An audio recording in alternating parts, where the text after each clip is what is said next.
Support and resistance. It's real. It's a real thing. Talking about it in this video. I've talked about it before, but I want to talk about this chart today on CIFS. Hold on one second. If you are watching this video today, it is Tuesday. This chart is from yesterday, so don't freak out. I know people are going to comment and be like, this chart's from yesterday. What is he talking about?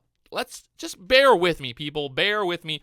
Let's talk about support and resistance here on CIFS and how this stock traded basically off of that support and resistance all day long, and how you could have made millions and millions of doll hairs if you wanted to. I didn't make any money on it, but hey, it's still cool to look back and identify how this stock moved off of those support and those resistance areas, and why you should be using this very simple and methodical idea here behind support and resistance. Let's go. I want to talk about really quickly here support and resistance. Now, I've talked about support and resistance in basically all of my videos, but I want to show you this chart today on CIFS. Now, if you're watching this video, don't be confused. This is Monday's chart. So you're looking at Monday's chart. This is the trades that I made on Monday, just so you guys can see.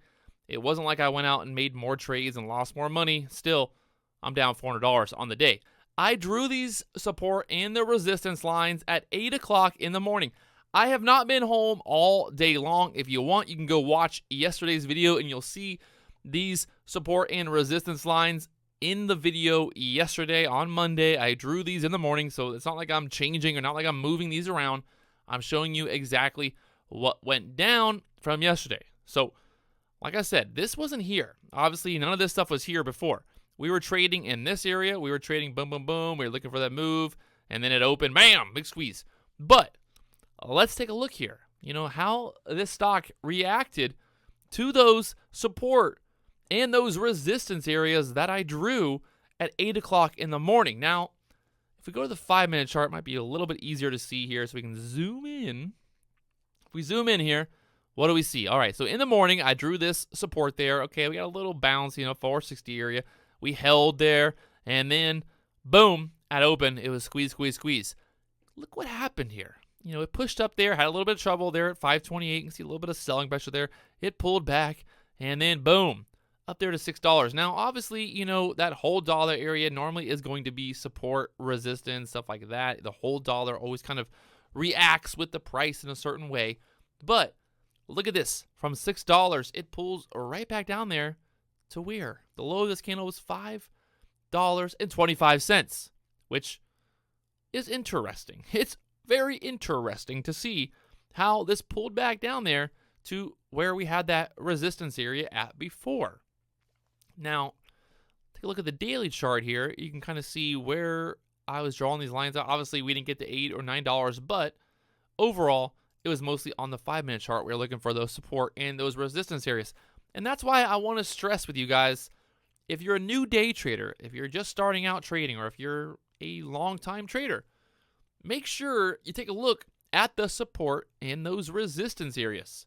Because, now at the end of the day, in hindsight, obviously this looks really easy. Like, it looks like, I could have just bought the support, sold the resistance, bought the support, blah, blah, done that over and over and made a lot of money here on this trade. But obviously I didn't. I ended up, buying, trying to chase the bottom here, and just ended up getting stopped out. And that's kind of another thing I want to talk about too, really looking for a support area to buy off of, instead of me sitting here going, I'm going to buy the bottom here, I'm going to buy the bottom here, I'm going to buy the bottom here, I'm going to get out. And look where I got out at. I got out at the support area. So instead of getting out here, I should have been getting in here, right? It's obviously easy to say in hindsight. It's easy to sit here and say, I could have done this, could have done that. But like I said, these lines that I drew, these yellow lines, I hope you guys can see it. I think you can see it, right? These yellow lines on the chart, these are support. These are resistance lines that I drew on the chart. Obviously, they're not going to be exactly perfect. There's going to be a little bit of wiggle room there. But in general, it's going to give me an idea of where the stock has trouble at, where the stock has bounced at, where it has support at. And look how nicely this really kind of held. So, we could probably pull this down here, the 460 area. The low on this candle was 465 on this low there. So the stock overall, rallied after we ended up selling, after it held that 460 for a while, which is kind of frustrating, obviously, because I ended up selling into that support, which ended up turning into major support, which ended up, going to the moon later on. But that's part of trading. You're going to have those days where you just got to cut it off. You got to cut it off because this easily could have just started to roll off. It could have been down to 380 in no time. I'm not going to sit here and make excuses and all that, but what I found interesting here, about this stock, or how this interacted with the support and the resistance areas, identified the support, the resistance areas long before the market opened. I was identifying support and the resistance, back here at 8 in the morning. The market opens and we rallied, pulled back to support. We rallied again, had a little bit of trouble. Look at that. We kind of consolidated there at the $6 area, obviously, that whole dollar. I'm not trying to say I'm a magician by any means. I'm not trying to say, hey, I'm an expert trader by any means here, guys.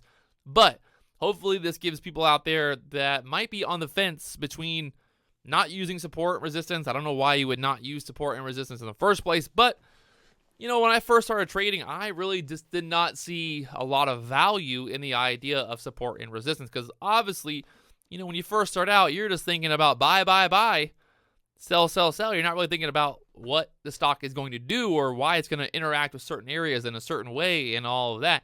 But I said but a lot. I keep saying words over and over. I don't know why I get like in these weird things where I say the same word over and over.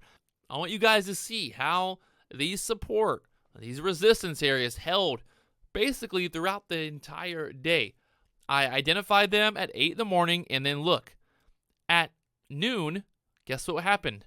That 528 area that was previous support there turns into a little bit of support area. Obviously, it's not always going to be exact. You're not always going to be like right at that support area. But you can see we obviously consolidated there, and then we turned that 528 area into resistance.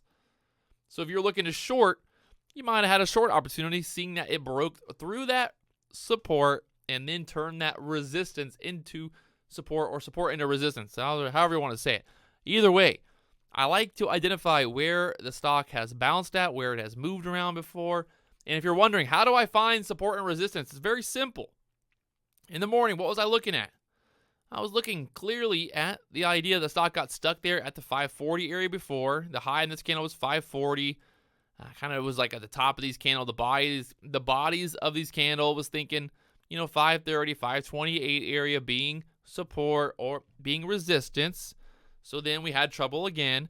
We pulled back, and then obviously the bottom of these candles, $4.60. Again, where's our support at? You can see the bottom of these candles. If you want to push us here, you could. You could say 460, 470 area being that support, that resistance. You could do that. It's not an exact thing. You don't have to be exact. From $6, it pulls back down here to $5.16, which is a profitable trade all day long. You don't have to be exact. You don't have to get the perfect entry. You don't have to short exactly where the support or the resistance is, but understanding where the stock could possibly go, where it could possibly move, where that areas of interest are going to be, where might buyers be sitting at, where might sellers be selling into. I think a lot of people overcomplicate support and resistance. They overcomplicate it. They think, okay, this, that, and they think about it too much, but it's simple. If I'm buying here at $4.62, where am I selling at? Where is my target? Personally, for me, obviously, if I was buying at $4.60, which I ended up buying at $4.80, but if I was buying there at $4.60, what would I do? I would look for that next resistance. Obviously, this area here, the 528, 530 area. We pushed through there. Realistically, I probably took profit there. But if I was maybe buying the dip here at open, this is 935 candle. If I was buying the dip there, where's my next target going to be? $6, which looks like that's pretty much what went down. If I'm going long here at 528, what am I thinking? I'm thinking that $6, that whole dollar area, is going to be resistance, obviously. Because what are we thinking? Because it's not that the stock is, it's not that there's just like some imaginary wall at $6. It's not like there's some person just standing there going, "You shall not pass." It's not like that. What it is that it's a mental thing. The stock moves up to that area. People start taking profit. Short sellers step in, and the stock naturally pulls back, which is exactly what happened here. The stock pushed to $6 and then it pulled back. The stock pushed from $5.28 up to $6.40 and then pulled back. It's very simple. I guess it's not that simple. This is not a good day to make a video talking about how simple it is because obviously I didn't make any money here.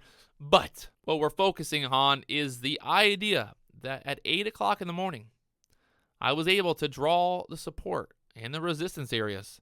And then look, now here at the end of the day, look how nicely this stock really kind of followed that support and the resistance areas that I identified in the morning.